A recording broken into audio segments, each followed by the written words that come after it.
नरेंद्र मोदी विचार मंच mission new India 2047 का अधिवेशन राजधानी रायपुर में रखा गया, जहां 3 दिवसीय इस अधिवेशन में पूरे भारत से नरेंद्र मोदी विचार मंच से जुड़े 28 संगठन के अध्यक्ष और पदाधिकारी पहुंचे। नरेंद्र मोदी विचार मंच इस उद्देश्य से बनाया गया है जहां आम जनमानस को सरकारी योजना का फायदा मिले। जहां सरकारी तंत्र कमजोर पड़ रहा है, वहां संगठन और संगठन के पदाधिकारी जन जन तक योजनाओं को पहुंचाएं, साथ ही साथ लाभार्थियों को उस योजना से लाभ दिलाएं, ताकि मिशन न्यू इंडिया 2047 का सपना हम और आप मिलकर पूरा कर सके। नरेंद्र मोदी विचार मंच द्वारा अलग अलग 28 संगठन हैं, जिनके अध्यक्ष और संगठन के पदाधिकारी राजधानी रायपुर पहुंचे। ये एक संगठन द्वारा आयोजित बैठक है, जहां आगामी योजनाओं की रणनीति इस संगठन के बैठक के बाद बनाई जाएगी। मैं राजस्थान राजसमंद डिस्ट्रिक्ट से हूँ।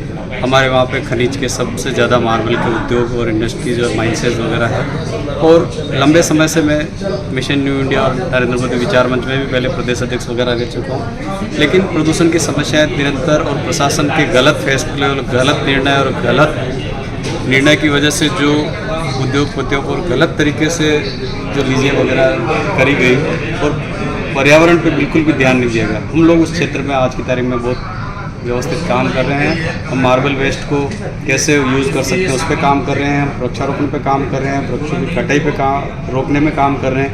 हम विलायती बबूल वगैरह इन पेड़ों को जो कोयला बनाने में काम ले रहे हैं, उसके ऊपर हम R&D करके और उनसे क्या दूसरी चीज़ बना सकते हैं जिसे जलाना नहीं पड़े और प्रदूषण नहीं फैले, और उसकी क्या दूसरी चीज़ बन सकती है जिसको हम इम्पोर्ट एक्सपोर्ट इस प्रकार से कर पाएँ। तो ये सारी चीज़ों पर हम लोग काम करें, और हमारे R&D अभी कई लोगों ने किया, और हमारे ऐसे उद्योग भी अभी गुजरात वगैरह में हुए हैं जो विलायती बबूल और जो कपास का जो डंठल होता है उसके और पराली के और इन सब के अलग अलग चीज़ें बना रहे हैं। जैसे कि प्लास्टिक की थैली की जगह हम कंपोस्टेबल थैली बना रहे हैं, इनमें से इनका दाना बना रहे हैं। तो इस प्रकार से कई प्रोडक्ट हमारे इन चीज़ों पे बन रहे हैं। साहित्य भी लिख रहे हैं हम। अभी मेरी अरावली की पुकार एक किताब भी आ रही है।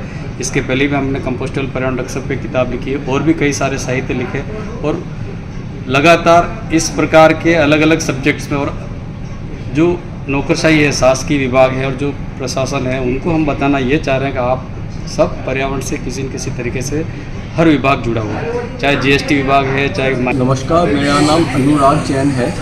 मैं IIT रुड़की 94 बैच से हूँ एंड आर्टिफिशियल इंटेलिजेंस एंड बच्चों के एजुकेशन के ऊपर काम कर रहा हूँ। मेरे ख्याल से वो बहुत ज़रूरी कदम है, क्योंकि अगर हम हिंदुस्तान के बाहर देखते हैं, जर्मनी का देखते हैं, जापान देखते हैं या US में देखते हैं, तो वहाँ पे तो क्लास के करिकुलम में रोबोटिक्स, AI ये सब चीज़ें हैं। मतलब यहाँ पे क्या होता है कि यहाँ पे खाली नाम की है, बहुत ज़्यादा अच्छे से उस पर अमल नहीं हो पा रहा है। लेकिन वहाँ पे पिछले 20 साल, 30 साल, 40 साल से करिकुलम में ये सब चीज़ें हैं। हमें इसके ऊपर काफ़ी मेहनत करनी पड़ेगी, और ऐसा करिकुलम थोड़ा सा लेके आना पड़ेगा जिससे हम उस चीज़ को भी सपोर्ट कर सकें। जी, AI आने के बाद जो क्रिएटिविटी है उस पर बहुत फ़र्क पड़ा है। नहीं, आपका बहुत गलत ख्याल है। AI आने से क्रिएटिविटी हमारी एनहांस होगी। बहुत सारे छोटे छोटे काम जो हम नहीं कर पाते या जिसमें बहुत टाइम वेस्ट होता है, वो काम हम लोग अपने आप से बहुत हाई स्पीड से और बेहतर तरीके से कर सकते हैं।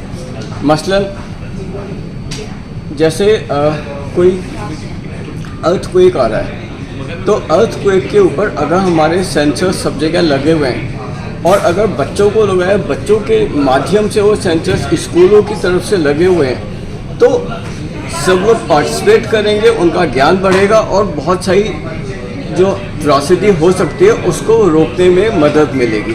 तो AI का तो बहुत फ़ायदा है, चाहे फ्लड्स में फ़ायदा हो, चाहे हम एनिमल्स की वॉइस को हम समझ सकें, हमारा कुत्ता क्या कह रहा है, हमारी गाय क्या कह रही है हमसे, हम उसको AI के माध्यम से कर सकें। पॉल्यूशन सब जगह बहुत ज़्यादा है। अब स्कूल के बच्चों की मैं बात कर रहा हूँ। अब सपोज़ 50 स्कूल हैं, 50 स्कूल्स ने अपना सेंसर का डेटा से बता दिया है कि आज का एनवायरनमेंट क्या है, और 50 स्कूल्स आपस में कोलैबोरेट कर रहे हैं, स्टेट लेवल को अपना डेटा दे रहे हैं। तो आप खुद ही समझ सकते हो कि उसकी कितनी इम्पोर्टेंस है। नरेंद्र मोदी विचार मंच और मिशन न्यू इंडिया के अंदर में अपने 28 संगठन हैं। तो साल में एक बार 2800 संगठन आते इकट्ठे होते हैं पूरे देश से। भारत 933 जिलों में बटा हुआ है और लगभग 15 क्षेत्रों में बटा हुआ है। सारे भारत के 15 क्षेत्रों से लोग आए हुए हैं। अभी तक ये सांगठनिक बैठक थी।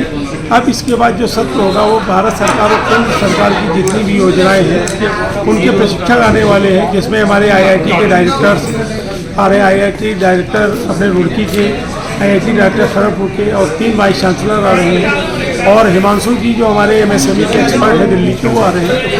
वो पूरे देश के कार्यकर्ताओं को जितनी भी नरेंद्र भाई की 150 जन कल्याणकारी योजनाएं हैं उनके पीछे बताएंगे कि किस तरीके से योजना का इम्प्लीमेंटेशन गांव के अंदर में होना चाहिए बिना किसी बिचौलिए के। इस पे कार्यक्रम अभी तक कितने सदस्यों को टोटल जोड़ दिया गया पूरे भारत में? और भारत में तो बहुत ज़्यादा है। एक्चुअली में इससे पहले अपना 2014 तक 3 करोड़ 42 लाख थे। उसके बाद लगभग अब तो बहुत बड़ा आंकड़ा है कि लगभग 6 करोड़ 47 लाख 267 का अभी 2 महीने पहले अपने लोगों का बराबर हो रहा। अपना तो 2006 में जगदलपुर में बैठक थी, 2027 के अंदर में दंतेवाड़ा के अंदर में हुआ, तो 2007 में। तो अपना तो लगभग 2004 से अपनी क्षमता के आधार पे होता रहा है कार्यक्रम। और अपना यही मानना है कि जो सरकार की योजनाएं हैं वो किसी भी पार्टी के लिए नहीं कि खाली भारतीय जनता पार्टी हो या संघ परिवार हो, हर व्यक्ति चाहे किसी भी पार्टी का, उसको सरकार की योजना का लाभ होना चाहिए। और अपना मानना है कि घर के अंदर में कितना भी हष्ट-पुष्ट पहलवान हो, अगर उसकी एक उंगली नहीं हो दिव्यांग कहा जाएगा। अपने को लगता है चाहे कांग्रेस का हो, चाहे सपा का, चाहे बसपा का, हर व्यक्ति को जन कल्याणकारी योजनाओं का लाभ मिले। ये मिशन न्यू इंडिया और नरेंद्र मोदी विचार मंच का लक्ष्य है। वो कर छत्तीसगढ़ में सीखना भी चाहते हैं, जो हमारा अनुभव है उसको साझा भी करना चाहते हैं। बहुत सारी समस्याएं भौगोलिक परिस्थितियों से इतर भी सेम है, तो उन्हीं को एक दूसरे से सीखने और सिखाने की बात होती है। शिक्षा को लेकर हमेशा सवाल उत्पन्न होते हैं कि शिक्षा व्यवसाय हो गया है। जी, व्यवसाय को की दृष्टि से देखने की बजाय ये एक विश्वास का नाता होता है। ये व्यवसाय वो होता है जिसके अंदर किसी एक व्यक्ति ने कोई पैसे दिए, उसकी सर्विसेज ली के उसके बाद साथ के साथ खत्म होता है। ये एक निरंतर नाता है।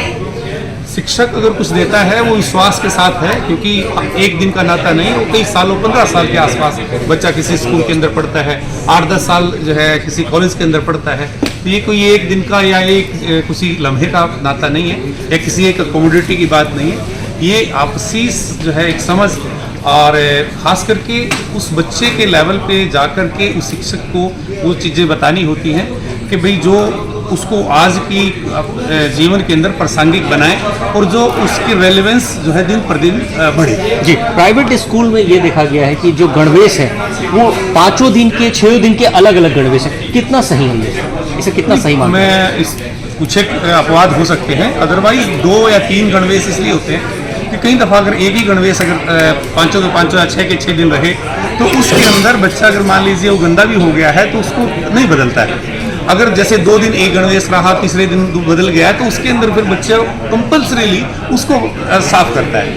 और साफ सफाई अपने शरीर से सबसे पहले स्टार्ट होती है और यही सिखाने का प्रयास किया जाता है। इसी से जुड़ा एक सवाल है कि हर वर्ष पुस्तकें बदल दी जाती हैं।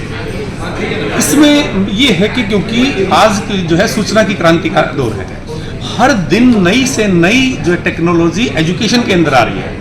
अब जैसे NCERT की किताबें बहुत अच्छी हैं, इसमें कोई दो राय नहीं, लेकिन वो एक बार जब छप जाती है तो 10-10, 12-12 साल तक ऐसे ही चलती है, उनकी उपलब्धता भी नहीं है। आज जो बुक्स हैं ये सिर्फ कंटेंट की बात नहीं, उसके बेस के ऊपर जो है पाठ्यक्रम किस तरह का हो, उसके अंदर हमारे ऑब्जेक्टिव क्या है, लर्निंग आउटकम क्या होना चाहिए, उन सारी चीज़ों को डिज़ाइन किया जाता है।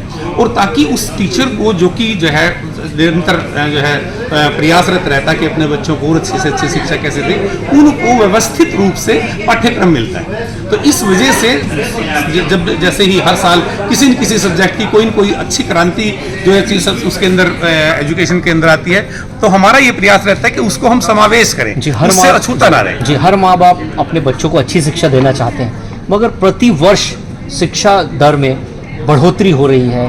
पेरेंटिंग जो है, पेरेंट्स हैं उनके ऊपर अतिरिक्त प्रभार पड़ रहा है, बुकें हो गई, गणवेश हो गया। कितना सही बात है साहब? नहीं, इसमें क्या है कि देखिए स्कूल का अलग अलग स्ट्रक्चर है।